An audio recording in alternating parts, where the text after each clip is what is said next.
There's no more important structure in any town than the house, because the house is where the family nurtures, it's where it grows, and the family is the basis of the society. 65% of people in El Salvador live on less than $1 a day.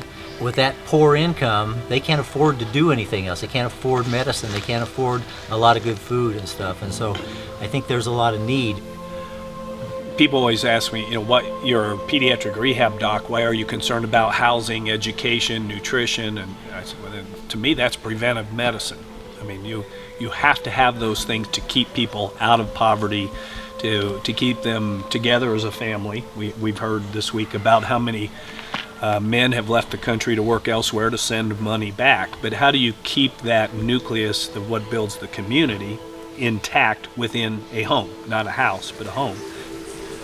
We know the water quality is very important. We take it for granted at home, and you come to a country down here and they're bathing in it, they're doing their laundry in it, and they're taking it back home to drink and to cook. So to be able to bring a water program to an environment like this it's priceless. We started with an early detection breast cancer program. We all need to be committed to for the women to become aware of how important it is. Everything is made of little pieces. I mean, life is made of little pieces, and building a house is made of pieces. So a person can learn this piece and then add another piece and add another piece. The real objective here is to change lives and change generations and change families. And the way we do that is we touch their heart with Christ and His love through these physical examples of our love for them. It really spoke to me about the children and just how even in all they go through, just giving them a hug or give them a candy cane, they become some of the happiest kids around. Coming with a servant's heart, and that's what it takes. It's about getting engaged in the involvement. It's not about your money, it's not about your resources. It's coming together so that we can all lift one another up and lift up our community so that we can make it a better place for all of us to live, work, and raise our families. What the poor need isn't charity, it's capital. Not social workers, but co-workers. And what the rich need is a just, wise, and honorable way of divesting themselves of their overabundance. So my message is to represent all Latino countries, not just Guatemala, where I was born, but people from Salvador, from Honduras, from Costa Rica. They are my community.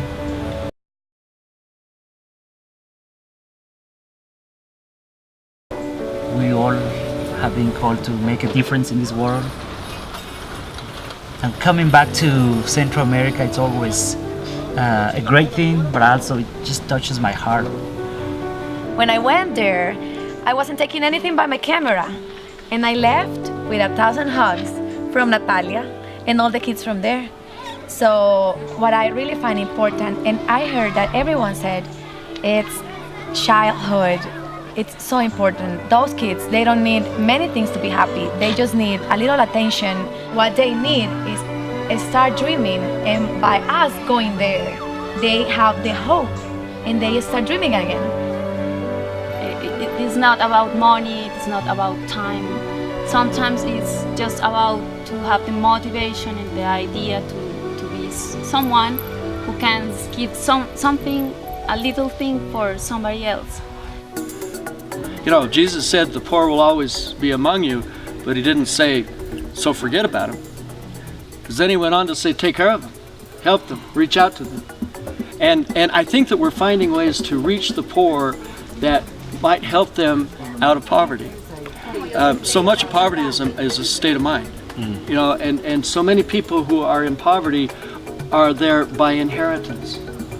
They grew up in poverty, and they're in poverty, and their children will be in poverty. This is the thing that concerns me about our country in the United States. I think we don't see what many of us grew up with, which was family, church, and community. As people helping people in El Salvador, we have, thanks God, been integrated by more wonderful people who have united to us, and that's made our job easier. Instead of having 20 individuals working toward 20 different goals, how awesome is it that you have 20 individuals all working together, all helping one another? And you can get a lot more done as a team than you can an individual. You affect generations of people because that love now can be passed down to the next one and the next one and the next one. Just the heart of the people here touched me. There's no greater reward than that particular moment, the greater blessing of life, of being able to give to someone who cannot help themselves. And if we can do it collectively, son of a gun, I think we might make a difference.